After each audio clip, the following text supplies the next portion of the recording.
Hi guys! Nandito ako sa labas ngayon. Jacket guys kasi sobrang lamig. At nadala ko ito tray. Kasi sabi ni sir ay mag-harvest daw kami ng aming kangkong. Kangkong namin guys malaki na kasi. Kaya sabi ni sir ay i-harvest na daw namin. Andito si sir. Hey sir. Oh. Hi guys. So, yan guys, harvest na kami sa aming kangkong. Pang salad. Sir, you like the salad of this? Yeah, this green leaves, it's always good.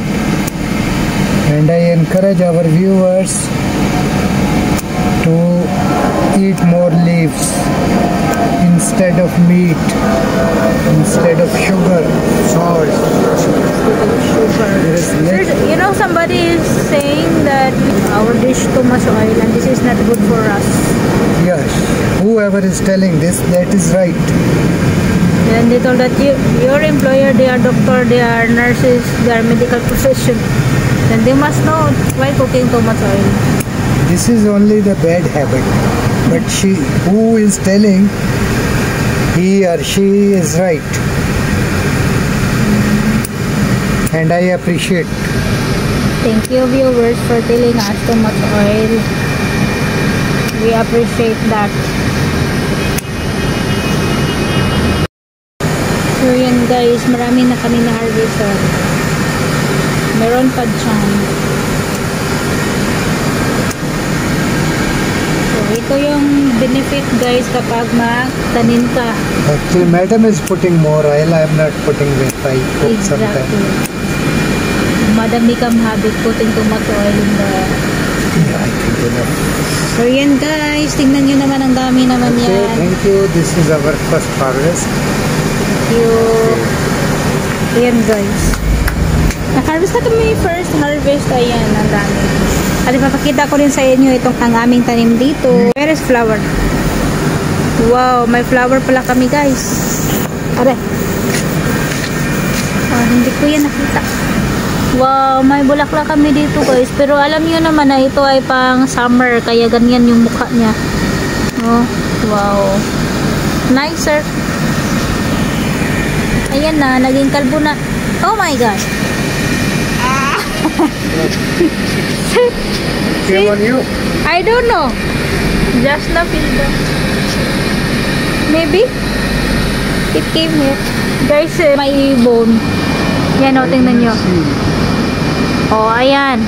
They are sitting there on the window. May ibon dyan. At saka... Nag-video ako guys. Dito nahulog yung... God, it not came on me. It came on me? No, I didn't. Is it? No.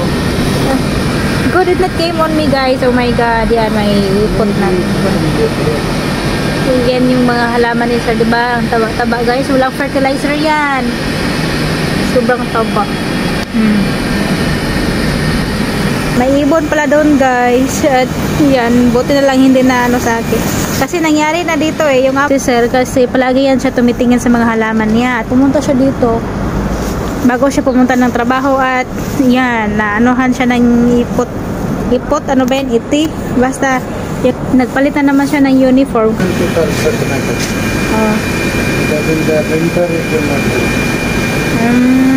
That is not winter plants.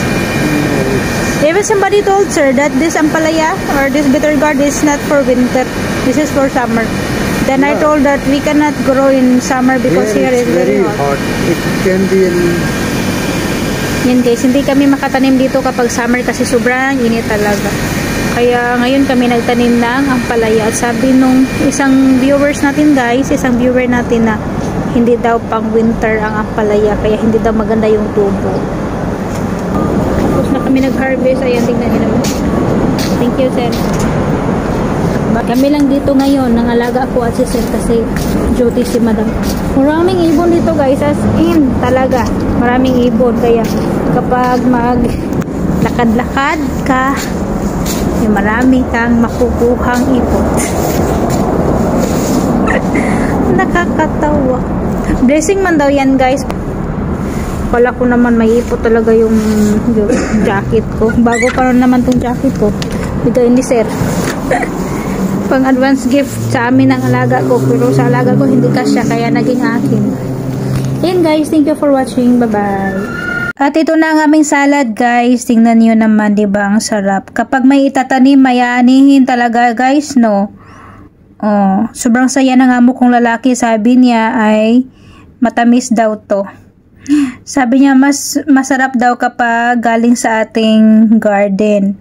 Kaya sabi niya matamis daw.